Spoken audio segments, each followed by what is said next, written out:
Hi, I'm here back again for our second part of How to Write a Good Essay. Part two, we talked a lot about the pre-writing steps. I do want to remind you, if you send me your pre-writing, you can take a picture of it. You can email it to me, scan it. I will give you bonus points for that because pre-writing is always first steps of a great piece of writing or an essay. Okay, so we are going to finish. We had our Venn diagram of George Washington and Andrew Jackson. We're going to talk about some steps to finish your essay. The reason this is so important is because writing a good essay is actually going to help you write a good research paper, which is your next step. Soon you'll be turning in your outlines, which I'm going to cover how to do that in a timely manner and to make it help you write a better paper as well. So I'm back again for History 215 online, and I am going to talk about more of how to write a good essay for your midterm that you'll be having this week. Okay, so we made our Venn diagram. We had lots of differences. We had a few similarities.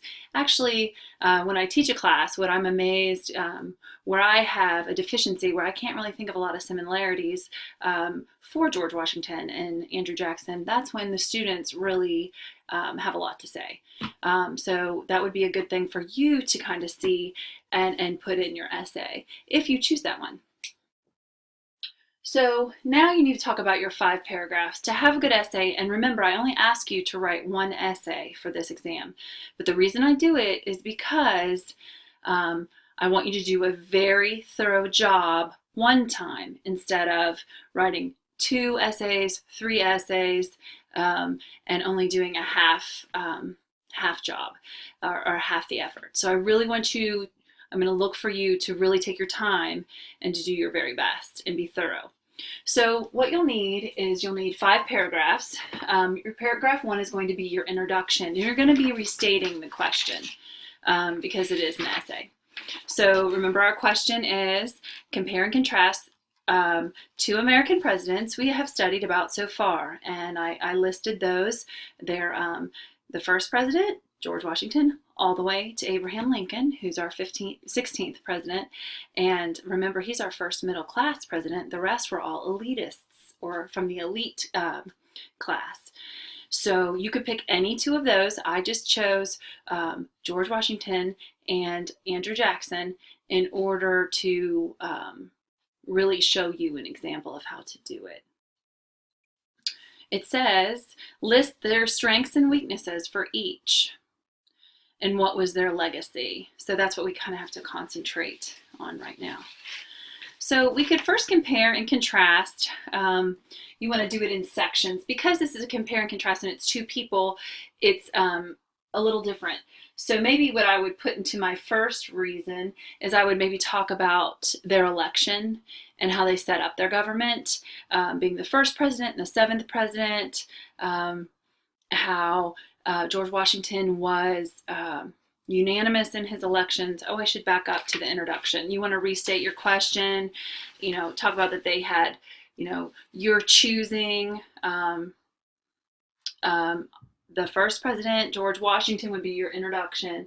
You're choosing George Washington, the first president, and Andrew Jackson, the 7th president, to compare and contrast their governments, how they led, what kind of leaders they were, strengths, weaknesses, and their legacies. And that would be pretty much your introduction.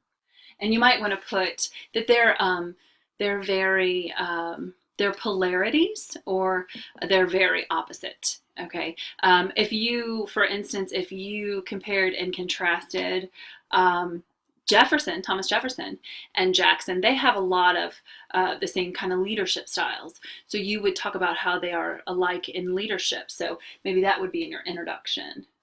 But here they're really polarities. They're on opposite ends. So maybe that's what you could put in your introduction. So I'm just getting my timer. Sorry.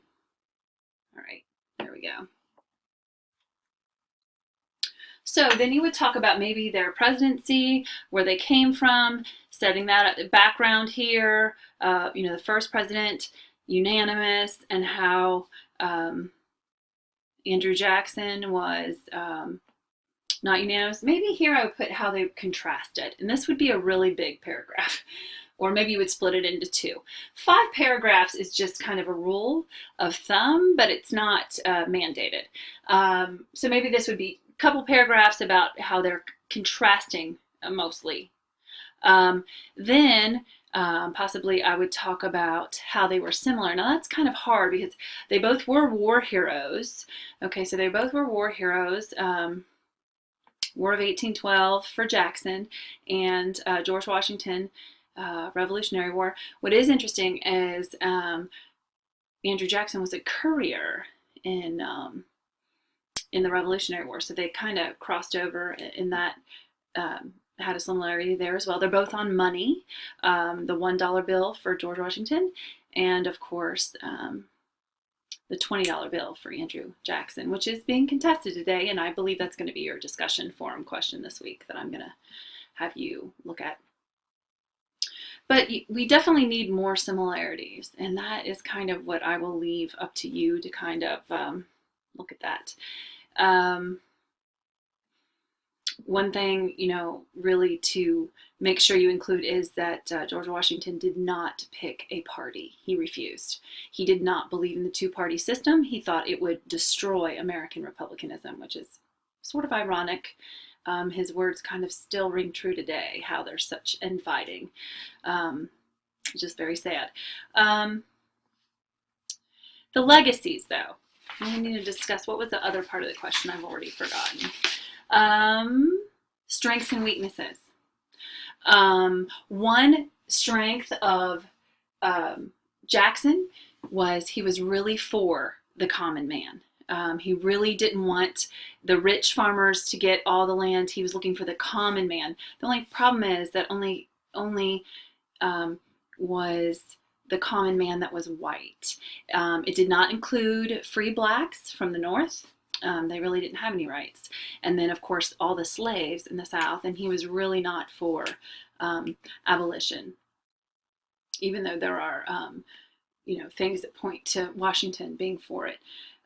So one strength was he was for the common man, although it was, the white only. I think there's a lot of strengths for George Washington that you could put, his humility of being called Mr. President. He did not wear his uniform, his military uniform, and he was highly decorated, and he did not want to, he didn't want to do that. He didn't want to wear that around individuals. He wanted to wear plain clothes, and I think that says a lot. He encouraged opposition, people to disagree with him in a proper manner. In fact, he was very upset with Jefferson when he left his cabinet, because he wanted him to stay, even though they had opposing views. He wanted him to stay. He wanted to hear the other side. But he never forgave him for that. So that actually is a weakness. He was very upset to the point that he never spoke about him again, ever. So also George Washington, I would say another weakness was they really wanted him to go for another term, and he was done. But that was his decision, so that's not necessarily a weakness. But the country wanted him to continue, so he was done, and he had done a lot too, and he had set a really good, foundation. I was thinking about our reading. I believe brought up that he was very cautious, which could be a strength or weakness. I think he struggled with it, that everything he did would be talked about and spoken about for a very long time. So to me, sometimes, being thoughtful isn't a bad thing, but being someone who takes them a little while to make a decision, maybe sometimes too long. So I'm not really sure. He really liked being in between, which actually was a good thing. His legacy, there's lots of things for George Washington's legacy. There's a saying that goes, he was first in war, first in peace, first in the hearts of his countrymen. he we talked about his legacy of how he liked to pick people who opposed him and he welcomed their ideas. And he definitely has a legacy of getting along with the Indians, and actually giving them reverence, but not giving them equality. There was not equality for them, but he gave them reverence and he held them up, and he gave them, respect, definitely. And I believe that was part of why the peace was kept. Jackson has kind of a laundry list of issues. Patronage, kind of someone who didn't forget either, had trouble forgiving, punished opposition, highly punished them, destroying them at points and times.